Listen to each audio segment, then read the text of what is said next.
Alhamdulillah ma du'a majhudun bi'aunih wa la tamma darbun illa bimasyiatihi wa amrih. Ashhadu an la ilaha illallah wahdahu la syarika lah wa ashhadu anna sayyidana Muhammadan abduhu wa rasuluh.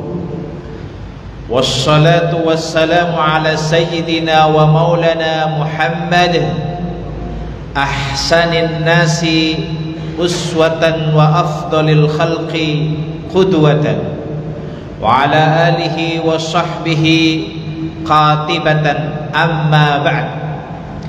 Faya ibadallah, usikum wa nafsi bitaqwallah faqad fazal muttaqun. Wa qala ta'ala ittaqullaha haqqa tuqatih wa la tamutunna illa wa antum muslimun. Wa qala aidan fattaqullaha mastata'tum. Jamaah salat Jumat yang dimuliakan Allah Subhanahu wa taala, pertama-tama marilah kita panjatkan puji syukur kehadirat Allah Subhanahu wa taala, di mana dalam kesempatan ini kita semua bisa hadir untuk menjalankan ibadah salat Jumat, dan semoga yang hadir di sini kelak mendapatkan syafaat Rasulullah sallallahu alaihi wasallam. Shalawat dan salam kami haturkan kepada baginda Rasulullah sallallahu alaihi wasallam, di mana beliau merupakan suri toladan, sosok yang menjadi rujukan, sosok yang menjadi teladan bagi umat Islam khususnya dan umat manusia pada umumnya. Jamaah salat Jumat yang dimuliakan Allah Subhanahu wa taala, Jumat ini kemarin kita sudah menjalankan ibadah salat Idul Adha, di mana setelah itu kita juga dianjurkan untuk berkorban. Sampai hari ini pun masih diperbolehkan bagi kita, dikasih waktu untuk menyembelih korban. Sebagaimana kita ketahui bersama bahwa ibadah korban itu bukan hanya sekedar untuk bertaqarrub kepada Allah Subhanahu wa taala. Meskipun kita harus mengakui bahwa memang tujuan utama daripada kita berkorban adalah mengingat Allah Subhanahu wa taala. Hal ini sebagaimana dikemukakan oleh Syekh Nawawi Banten di dalam salah satu karyanya, beliau menyatakan bahwa al-maqsud al-asli min talabid dzabaih tadzakurul ma'bud, katanya bahwa tujuan utama daripada ibadah kurban adalah mengingat Allah Subhanahu wa taala. Dengan kata lain, ini merupakan sebagai sarana bertaqarrub kepada Allah Subhanahu wa taala. Jamaah salat Jumat yang dimuliakan Allah Subhanahu wa taala, kendati pun demikian, ada dimensi ekonomi di dalam berkorban, dalam ibadah korban. Ada muatan ekonomi yang kita bisa rasakan.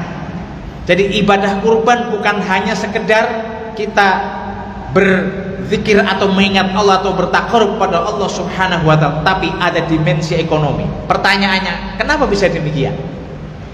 Karena di dalam ajaran berkorban itu juga mengandung ajaran berbagi.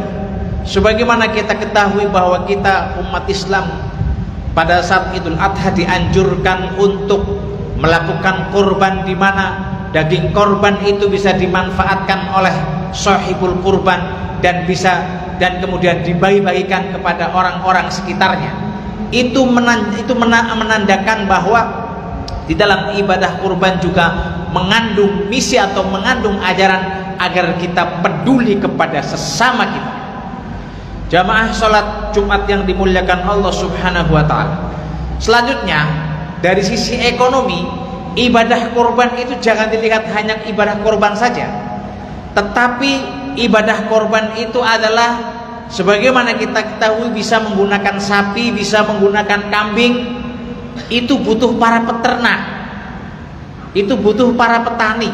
Ketika orang menernak itu juga butuh para pekerja lain, orang yang mencari makanan kambing atau sapi. Itu juga perlu juga. Jadi pada dasarnya kurban yang merupakan ritual tahunan itu pada dasarnya dapat menggerakkan roda ekonomi masyarakat di bawah. Jadi jangan dilihat ibadah kurban, oh ya ibadah kurban begini, enggak. Tetapi ini ada rangkaian mata ekonomi. Salah satunya adalah di dalam kurban itu pasti membutuhkan yang namanya sapi. Sapi yang dikorbankan tidak sembarang sapi, harus memenuhi syarat-syaratnya. Dan itu perlu dipelihara. Di dalam pemeliharaan tentu kita butuh orang untuk mencari makan. Begitu sudah saatnya untuk jadikan korban, dijual ya tentu ya. Baru kemudian kita perlu angkutan untuk mengantar hewan korban tersebut. Jadi di dalam ibadah korban pada dasarnya mengandung ajaran ekonomi atau mampu menggerakkan roda perekonomian masyarakat di bawah. Dengan kata lain, salah satu sumbangsih ajaran Islam di dalam menggerakkan roda ekonomi di masyarakat adalah ibadah korban ini. Barakallahu li wa lakum fil Qur'anil Karim wa nafa'ani wa iyyakum bima fihi minal ayati wa dzikril hakim wa taqabbalallahu minna wa minkum tilawatahu innahu huwas samiul alim. Allahumma shalli ala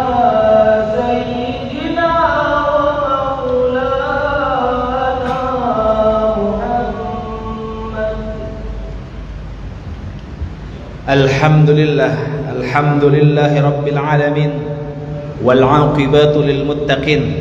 Asyhadu an la ilaha illallah wahdahu la syarika lah wa asyhadu anna sayyidana Muhammadan 'abduhu wa rasuluh. Allahumma salli wa sallim ala sayyidina Muhammad wa ala alihi wa sahbihi wa barik wa sallim ajma'in. Amma ba'd, fa ya ibadallah ittaqullaha fima amar wa antahu amma naha wa'lamu anna Allah amarakum bi amrin bada bi nafsihi wa thanna bi malaikatil musabbihati bi qudsih wa qala ta'ala inna Allaha wa malaikatahu yusalluna 'alan nabi ya ayyuhalladhina amanu sallu 'alaihi wa sallimu taslima. Allahumma salli wa sallim ala sayyidina Muhammadin wa ala alihi wa ashabihi wa man tabi'ahum bi ihsanin ila yaumiddin. Allahumma rida 'an khulafa'ir rasyidin Abu Bakar wa Umar wa Uthman wa Ali radhiyallahu anhum wa an baqiyatis sahabati wa tabi'in wa tabi'it tabi'in lahum bi ihsanin ila yaumiddin wa alaina ma'hum bi rahmatika ya arhamar rahimin. Allahumma ighfir lana wa liwalidina warhamhuma kama rabbayana saghira.